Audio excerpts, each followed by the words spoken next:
Hey, this is Cameron, and welcome to the chair log. Whoa! You know, I'm just checking in with you. I have sort of an issue right now, and that issue is that I haven't practiced today at all. It's 7:30 p.m. in the afternoon, and I have not practiced guitar. I've been teaching, though I haven't even been teaching that much. I just woke up really late. This is like one of the first times ever I've woken up at noon, which I didn't actually wake up at noon. I woke up at 9 a.m., did some final edits on a video and posted it, and then I went back to bed at 10. And then woke up again at noon. But still, like, pretty standard guitar loser behavior. What can I say? Gotta do that sometimes. So I'm just gonna film a quick little video. I'm gonna answer some of your questions. So, you know, don't click off, because I might answer your question. You never know. And I'm just gonna tell you about the practice that I'm going to do, and I'm not gonna show you any of it, because that's not what video this is. Yeah, man, anything else with me? I mean, alright, well, let's get into some of these comment questions, shall we? This is a hard one to face. So this is on the video that I made about Tim Henson, where I talked about his biggest contribution to music, which is how he perpetuates the guitar that I like. Albeit a version of the guitar that I don't like, but it's pretty close. But anyways, this one comes from Daniel Singh 2774. How's it going, Daniel? Or, sorry, not Daniel. Danel? D-A-N-A-L-Y. Oh, Dan Alsing. Okay. Dan, what's going on, Dan? He said, "Hey Cameron, could you explain why your guitar is worth $6,000 and the same explanation for a $20,000 classical guitar?"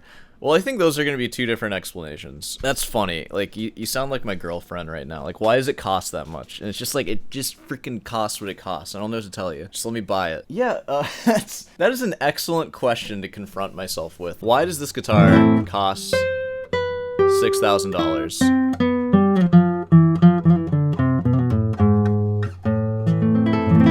So I can give you a few answers to that. Why does it cost that to me? Well, I've played a lot of guitars in my day. Like, you guys saw the Marshall that I was playing a while ago. My student Barry actually already picked that up, so I don't have it here anymore. So this is the only guitar that I have in my apartment right now. Which, by the way, any guitar companies want to send me a crappy classical for me to promote? I do need a beater classical guitar right now. I was gonna buy one regardless. So, but that Marshall, I bought it for like $1,000, and I also have a Cordoba C12 that I keep at my girlfriend's place. So I don't have to lug my guitars around all the time. So that guitar costs like $2,000, and I don't have it to compare right now, but really, if you hear the difference, and especially where this guitar shines is like up here, when you play really hard especially.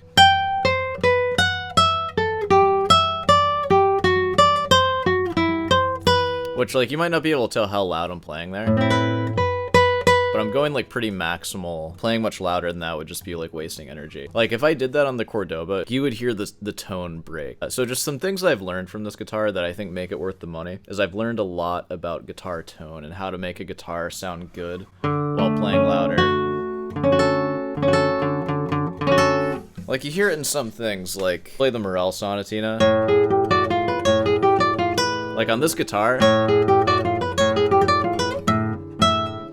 I'm not warm right now. Like, I've just learned a lot about guitar tone from this guitar. Because my other Cordoba, which was still an expensive guitar, if I got too loud on it, it would just break. Like, it would just... the sound would just collapse and it would sound horrible. So the ceiling on a guitar like this, it's way higher for the tone I can extract from it. And now, I don't know if I can find a $2,000 guitar that can do that for me. I'm sure that I can, I just haven't played it. Generally, for a professional instrument, you should spend like, I don't know, between like $5,000 and $8,000. And a guitar in that range is gonna be like a really solid option. Going to like the $20,000 range, you're now looking at Smallmans and like really famous luthiers, played by really famous professionals. And are those worth the money? I'm sure they appreciate well, and as like assets, they're worth the money. But I know that the additional $12,000 or $13,000 that you'd pay for something like that is going to be way less meaningful than the initial $5,000 to $8,000 that you'd pay versus $1,000 or $2,000 for a lesser guitar. This costs a lot of money.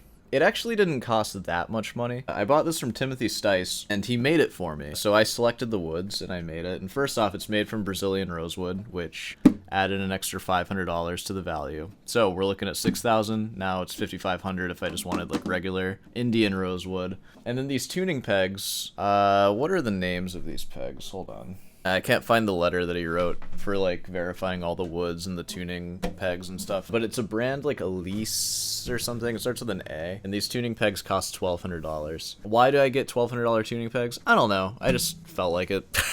Like, honestly, when it comes to the Brazilian rosewood and like the fancy tuning pegs, I could have just gone for the normal stuff that is just included. And after that, this guitar would have cost $4,500.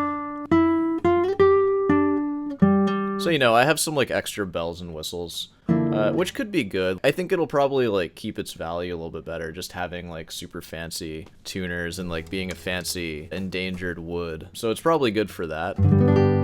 But when it comes to how it actually plays and feels, that stuff means nothing, and it's all about the build of the guitar. Why does it cost so much? Well, we're only talking about $4,500 at this point. This is a guitar made by a man in his garage. It's not made by a factory. So a lot of care and artistry goes into actually like building the thing. And say it takes like 100 hours to fully construct the guitar and have it ready for me to actually play. That's $4,500 divided by 100 hours. I'm paying $45 an hour, which I feel is a pretty reasonable price for an artisan to make me my tool that I work with. It's like my main tool. $45 an hour to build that. And it's something that would last a lifetime. So I think looking at it as the hourly rate kind of makes sense. I mean, I charge $60 an hour to teach guitar, and that's pretty reasonable too. By the way, if you want some guitar lessons, sign up with me. Classical guitar lessons, I'm there for you. Yeah, and feel free to leave some comments, guys, because there are reasons why the handcrafted professional instrument is better. I just can't express them because I don't really know. I'm not like a gearhead in that sense. That's actually something I find really appealing about classical guitar, is that you don't have to be a gearhead at all, unlike these electric people. Crafting the tone comes so much from like pedals and amps and stuff. Like, you just put all of that into the instrument itself, and then that is all you need. There's something kind of romantic about that.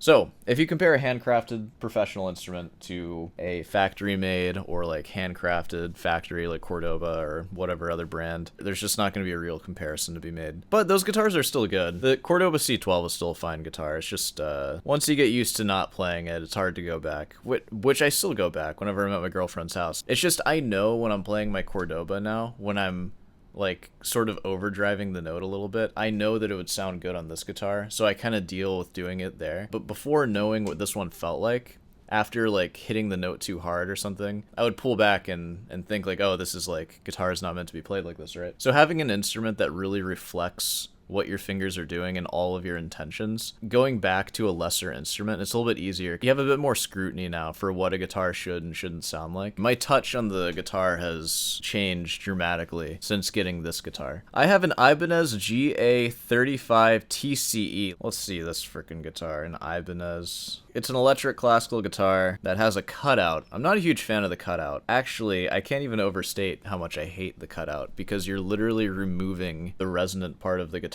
just so you can like hit notes that you can already hit anyways. Like, maybe if you're playing like on your leg like this, it's gonna be a little bit harder, but you can still practice it. Especially for classical. I mean, if you're playing flamenco, I don't know, maybe you do need it. I certainly don't need it though. So you have an Ibanez GA35 TCE, which I got for $700, and I don't really see a problem with it? Question mark? Are my standards too low? How low is your action on the $6,000 nylon? It's not low at all, it's actually quite high. You saw me like struggling to play up there. And it came even higher. I actually filed the saddle down quite a bit. You know, so it's a trade-off. It has like medium to high action, I would say, which is what it is. I'm kind of used to it now. The Cordoba does feel really good when I go to it, but of course, like I said, those high notes just don't sing. It's not that your standards are too low or anything like that. You really have to play a handcrafted professional instrument and really experiment with it. If you have an instrument that like isn't quite up to snuff with that, you'll go back to it and be like, ooh, I wish I didn't do that. But ultimately, it's good for your playing, I think. This would be an awesome video for us electric guitar people with absolutely no standards and also no right to play guitar. Cheers, mano. I mean, no right to play guitar. What am I, like Segovia?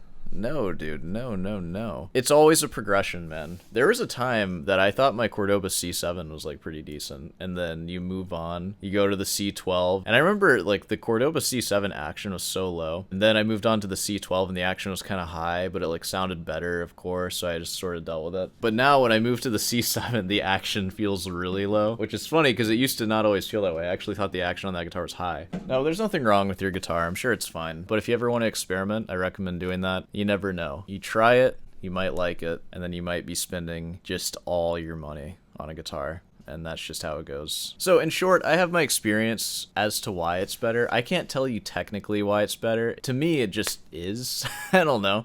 So if you have a reason that I didn't mention, which I'm sure you do, please leave a comment and just sort of talk about it. Justify my purchase, please. I would appreciate that. I'm sure that question will be answered much more thoroughly in the comment section. Yeah, alright. I could answer more, or I could just end this one here. Let's just end this one here. You know, if you made it this far, be sure to subscribe and leave a like. And of course, if you want some guitar lessons, feel free to sign up for guitar lessons, classical guitar lessons. Your guitar must cost more than $5,000. If not, I won't accept you. I'm just kidding. Merch, head on down over to Rootin's Delight, pick up some merch, honest merch, podcast, all that stuff. Check all that out, and I'll see you in the next one.